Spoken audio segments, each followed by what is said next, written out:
இந்த கருப்பு அரிசி வச்சு என்ன செய்ய போறீங்க? கருப்பு அரிசி, இது கருப்பு அரிசின்னு சொல்லலாம். ஆனால் இங்கே வந்து மலாய்க்காரங்கள்லாம் வந்து பூலர் அப்படின்னு சொல்லுவாங்க, கருப்பு பூலர்னு சொல்லுவாங்க. இது வந்து சோறை ஆக்க முடியாது, பலகாரங்கள் செய்வாங்க. நான் வந்து இன்னைக்கு பாயாசம் செய்ய போகிறேன் புத்தாண்டுக்காக. அரிசியில் வச்சா? ஆமாம், 2021 வருஷம் ஆரம்பிக்குதுல்ல.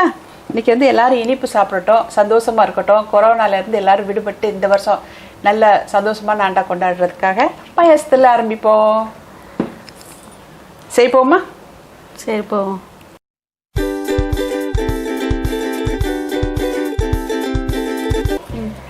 பூலரை நல்லா கழுவிட்டேன். குக்கரில் போட்டு ஒரு 5 விசில் வச்சு எடுக்க போகிறேன். இது பாயசம் வந்து நல்லா ஒரு மாதிரியான கருப்பு கலரில் இருக்கும், நல்லாயிருக்கும். நீங்கள் கழுவி தண்ணி ஊற்றும் போது ஒரு மாதிரியான நீல கலரில் தெரியும். அதான் ஒரு விதமான கருப்பு கலர் மாதிரி வரும். இதுக்கு நான் வந்து ஒரு 5 விசில் வச்சுட்டு வந்து பார்ப்போமே. அதுக்கு தேவைக்கு 3 பாண்டான் இலை எடுத்து வச்சுருக்கேன். இந்த இலை இல்லாட்டி கூட நீங்கள் சும்மா செய்யலாம். இது சும்மா ஒரு வாசத்துக்கு தான். கொஞ்சம் உப்பு, அந்த இனிப்பை வந்து தூக்கி கொடுக்கறதுக்கு உப்பு எடுத்து வச்சுருக்கேன்.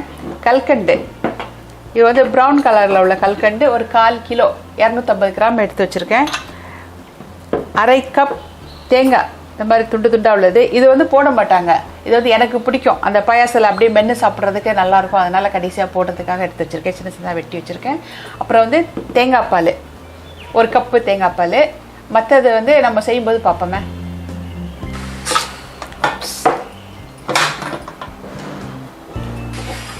அரிசி வேக வந்து ரொம்ப லேட் ஆயிடுச்சு, 8 விசில் ஆயிடுச்சு கிடைக்கல வேகிறதுக்கு. எப்படி இருக்கு? நல்லா குழஞ்சி போன மாதிரி இருக்கு. அடி பிடிக்காம தான் நல்லா தான் வந்திருக்குது. ஓகே, போட்டேன்னா வளைச்சு போடணும். தண்ணி ஊற்றி கலக்கி ஊற்றுறேன். பாண்ட நிலையை போட்டுறேன். தேவைக்கு உப்பு, எடுத்து வச்ச கல்கண்டு எல்லாத்தையும் எடுத்து இதில் வச்சிடறேன். இப்போ அடுத்து பொறுத்த போகிறேன். இப்போ கிண்டி விட்டுக்குவோம். இது ரொம்ப சீக்கிரமாக செஞ்சிடலாம். இதை வந்து எங்கள் மாமியார் வந்து முதல் நாள் ராத்திரியே வந்து அப்படியே கொஞ்ச நேரம் ஒரு 5 நிமிஷம் கொதிக்க விட்டு அப்படியே அடுப்பு அடைச்சி வச்சுருவாங்க. காலையில் பார்த்தா இதே அளவுக்கு குழஞ்சி நல்லா வந்துடும். அப்புறம் சூடாக்கிட்டா சீக்கிரமாக கஞ்சி செஞ்சுருவாங்க. இந்த பாயசத்துக்கு வந்து அரிசியை குழைய விட்டுக்கணும். ஆமாம், இன்னும் கொஞ்சம் தண்ணி ஊற்றிக்கிறேன். இது பொருள்லாம் ரொம்ப கம்மி தான், சீக்கிரமாகவும் செஞ்சிடலாம்.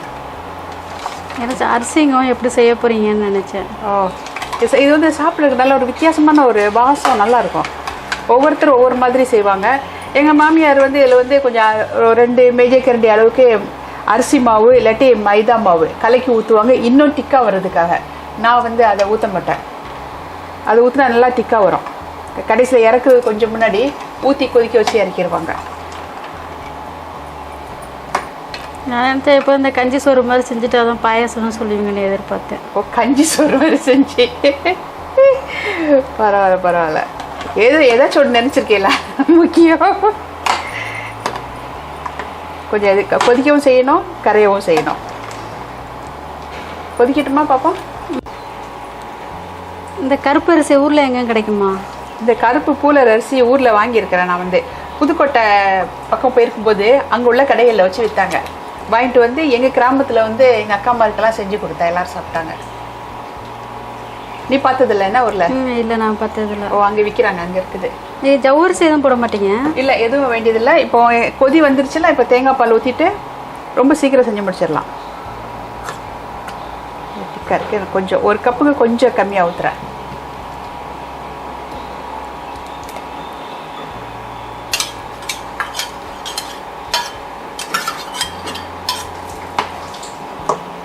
நல்லாயிருக்கும் சாப்பிட்றதுக்கு. இதில் வந்து ரொட்டி முக்கி சாப்பிடுவாங்க. அந்த பிரெட் இருக்குல்ல, அது தொட்டு சாப்பிட்டா நல்லாயிருக்கும். எங்கள் மாமியாரெலாம் அந்த ரொட்டி தான் வாங்கி வச்சு சாப்பிடுவாங்க. ரொட்டியை பிச்சு போட்டுட்டு அதில் முக்கி அப்படியே சாப்பிடுவாங்க. ரொம்ப திக்காக இருக்குது. தண்ணி கொஞ்சம் கழுவி ஊற்றிக்கிறேன்.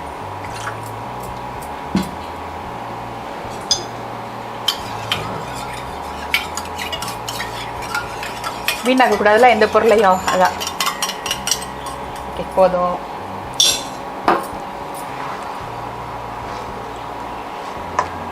வாசம் எப்படி இருக்குது?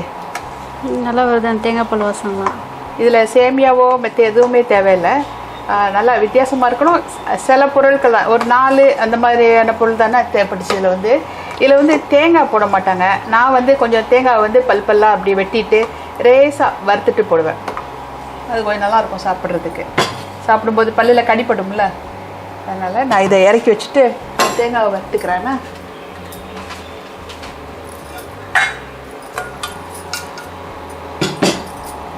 ரேஸாக கொதி வந்தாலே போதும். ஏன்னா தேங்காய் போட்டப்புறம் ரொம்ப கொதிக்கக்கூடாது.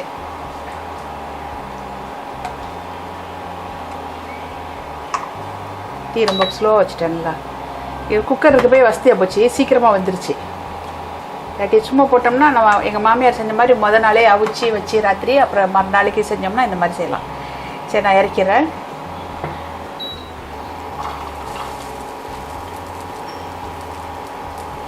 தேங்காய் பூ இது முழு தேங்காவை வாங்கி நம்மளே அந்த பின்னால் உள்ள அந்த கருப்பெல்லாம் எடுத்துகிட்டு பொடிசாக வெட்டி ஐஸ் பெட்டில் ஒரே வச்சுருந்தோம். இது தேவைப்படும் போது ஏதாவது சமையலுக்கு இந்த மாதிரி உடனே எடுத்து செஞ்சு போடுறதுக்கு வசதியாக இருக்கும். அதனால் நிறைய பொருள் நான் ஐஸ் பெட்டில் தான் வச்சுருக்கிறேன்.